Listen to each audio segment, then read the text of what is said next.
السلام علیکم ناظرین۔ حضرت داہیہ کلبی رضی اللہ تعالیٰ عنہ نہایت خوبصورت تھے۔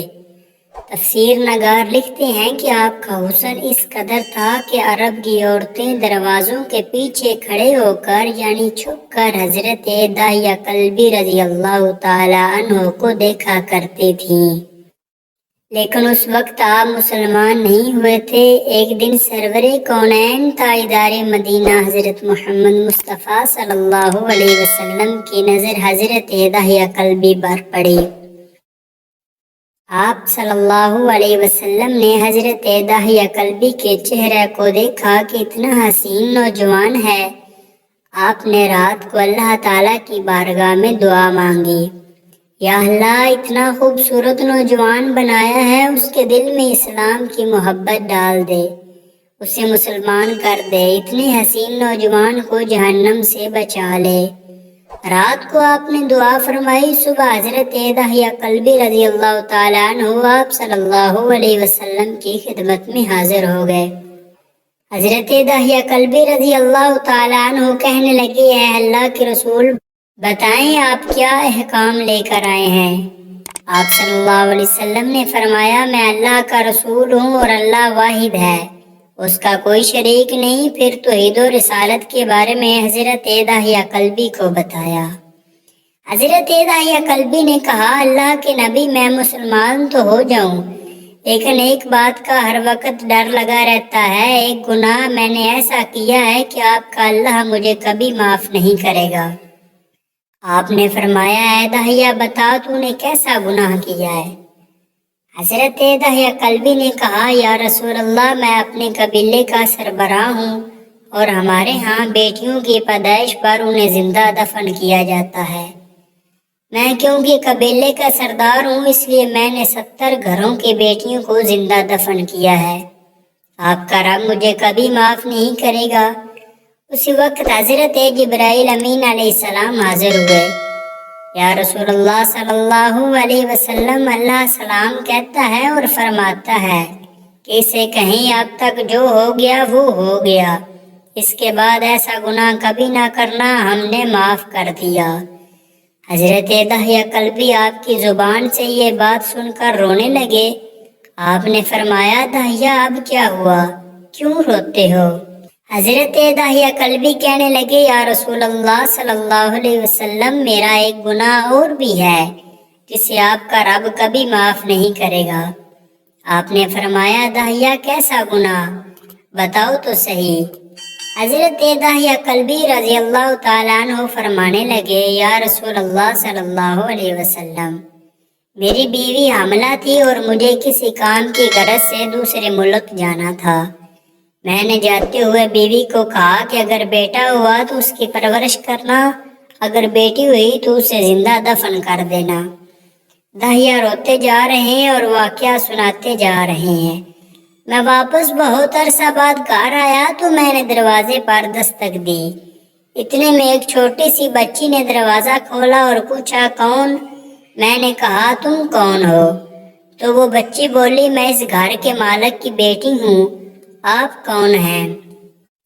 داہیہ فرمانے لگی، یا رسول اللہ صلی اللہ علیہ وسلم، میرے منہ سے نکل گیا، اگر تم بیٹی ہو اس گھر کے مالک کی تو میں مالک ہوں اس گھر کا۔ یا رسول اللہ صلی اللہ علیہ وسلم، میرے منہ سے یہ بات نکلنے کی دیر تھی کہ چھوٹی سی اس بچی نے میری ٹانگوں سے مجھے پکڑ لیا اور بولنے لگی، بابا بابا بابا، آپ کہاں چلے گئے تھے؟ بابا، میں کس دن سے آپ کا انتظار کر رہی ہوں۔ حضرت داہیہ کلبی رضی اللہ تعالیٰ عنہ روتے جا رہے ہیں اور فرماتے ہیں، اللہ کے نبی، میں نے بیٹی کو دھکا دیا اور جا کر بیوی سے پوچھا، یہ بچی کون ہے؟ بیوی رونے لگی اور کہنے لگی، داہیہ یہ تمہاری بیٹی ہے۔ یا رسول اللہ، مجھے ترس نہ آیا ذرا سا بھی، میں نے سوچا میں قبیلے کا سردار ہوں، اگر اپنی بیٹی کو دفن نہ کیا تو لوگ کہیں گے ہماری بیٹیوں کو دفن کرتا رہا ہے اور اپنی بیٹی سے پیار کرتا ہے۔ حضرت داہیہ کی آنکھوں سے اشک و زار و قطار نکلنے لگے۔ یا رسول اللہ، وہ بچی بہت خوبصورت تھی، بہت حسین تھی، میرا دل کر رہا تھا اسے سینے سے لگا لوں، پھر سوچتا تھا کہیں لوگ بعد میں یہ باتیں نہ کہیں کہ اپنی بیٹی کی باری آئی تو اسے زندہ دفن کیوں نہیں کیا۔ میں گھر سے بیٹی کو تیار کروا کر نکلا تو بیوی نے میرے پاؤں پکڑ لیے۔ داہیا نہ مارنا اسے، داہیا یہ تمہاری بیٹی ہے، ماں تو آخر ماں ہوتی ہے۔ میں نے بیوی کو پیچھے دھکا دیا اور بچی کو لے کر چل پڑا۔ راستے میں میری بیٹی نے کہا بابا مجھے نانی کے گھر لے کر جا رہے ہو؟ بابا کیا مجھے کھلونے لے کر دینے جا رہے ہو؟ بابا ہم کہاں جا رہے ہیں؟ داہیا کل بھی روتے جاتے ہیں اور واقعہ سناتے جا رہے ہیں۔ یا رسول اللہ میں بچی کے سوالوں کا جواب ہی نہیں دیتا تھا۔ وہ پوچھتی جا رہی ہے بابا کدھر چلے گئے تھے؟ کبھی میرا منہ چومتی ہے، کبھی بازو، کبھی گردن کے گرد بوسے لیتی ہے، لیکن میں کچھ نہیں بولتا۔ ایک مقام پر جا کر میں نے اسے بٹھا دیا اور خود اس کی قبر کھودنے لگ گیا۔ آقا کریم صلی اللہ علیہ وسلم داہیا کی زبان سے واقعہ سنتے جا رہے ہیں اور روتے جا رہے ہیں۔ میری بیٹی نے جب دیکھا کہ میرا باپ دھوپ میں سخت کام کر رہا ہے تو اٹھ کر میرے پاس آئی۔ اپنے گلے میں جو چھوٹا سا دوپٹہ تھا وہ اتار کر میرے چہرے سے ریت صاف کرتے ہوئے کہتی ہے بابا دھوپ میں کیوں کام کر رہے ہو؟ چھاؤں میں آ جائیں۔ بابا یہ کیوں کھود رہے ہیں اس جگہ کو؟ بابا گرمی ہے، چھاؤں میں آ جائیں۔ اور ساتھ ساتھ میرا پسینہ اور مٹی صاف کرتی جا رہی ہے، لیکن مجھے ترس نہ آیا۔ آخر جب قبر کھود لی تو میری بیٹی پاس آئی، میں نے دھکا دے دیا، وہ قبر میں گر گئی اور میں ریت ڈالنے لگ گیا۔ بچی ریت میں سے روتی ہوئی اپنے چھوٹے چھوٹے ہاتھ میرے سامنے جوڑ کر کہنے لگی بابا میں نہیں لیتی کھلونے، بابا میں نہیں جاتی نانی کے گھر، بابا میری شکل پسند نہیں آئی تو میں کبھی نہیں آتی آپ کے سامنے، بابا مجھے ایسے نہ ماریں۔ یا رسول اللہ صلی اللہ علیہ وسلم میں ریت ڈالتا گیا، مجھے اس کی باتیں سن کر بھی ترس نہیں آیا۔ میری بیٹی پر جب مٹی مکمل ہو گئی اور اس کا سر رہ گیا تو میری بیٹی نے میری طرف سے توجہ ختم کی اور بولی اے میرے مالک میں نے سنا ہے تیرا ایک نبی آئے گا جو بیٹیوں کو عزت دے گا، جو بیٹیوں کی عزت بچائے گا۔ اے اللہ وہ نبی بھیج دے، بیٹیاں مر رہی ہیں۔ پھر میں نے اسے ریت میں دفنا دیا۔ حضرت داہیہ کلبی رضی اللہ تعالیٰ عنہ واقعہ سناتے ہوئے اتنا روئے۔ یہ واقعہ جب بتا دیا تو دیکھا آپ صلی اللہ علیہ وسلم اتنا رو رہے ہیں کہ آپ کی داڑھی مبارک آنسوؤں سے گیلی ہو گئی۔ آپ صلی اللہ علیہ وسلم نے فرمایا داہیہ ذرا پھر سے اپنی بیٹی کا واقعہ سناؤ۔ اس بیٹی کا واقعہ جو مجھ محمد کے انتظار میں دنیا سے چلے گئی۔ آپ نے 3 دفعہ یہ واقعہ سنا اور اتنا روئے کہ آپ کو دیکھ کر صحابہ کرام بھی رونے لگ گئے اور کہنے لگے اے داہیہ کیوں رلاتا ہے ہمارے آقا کو، ہم سے برداشت نہیں ہو رہا۔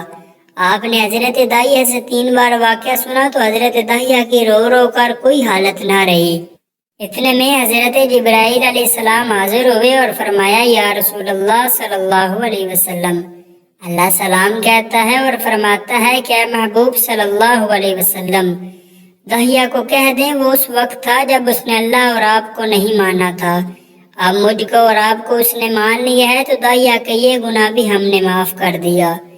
اس کے بعد آپ صلی اللہ علیہ وسلم نے فرمایا جس نے 2 بیٹیوں کی کفالت کی انہیں بڑا کیا اور ان کے فرائض ادا کیے، وہ قیامت کے دن میرے ساتھ اس طرح ہوگا جس طرح شہادت کی اور ساتھ والی انگلی آپس میں ہے۔ اللہ ہم سب کا حامی و ناصر ہو۔ امید ہے آپ کو یہ ویڈیو پسند آئی ہوگی۔ ایسی مزید اچھی ویڈیوز دیکھنے کے لیے چینل کو سبسکرائب کرنا مت بھولیے گا۔ فی امان اللہ، اللہ حافظ۔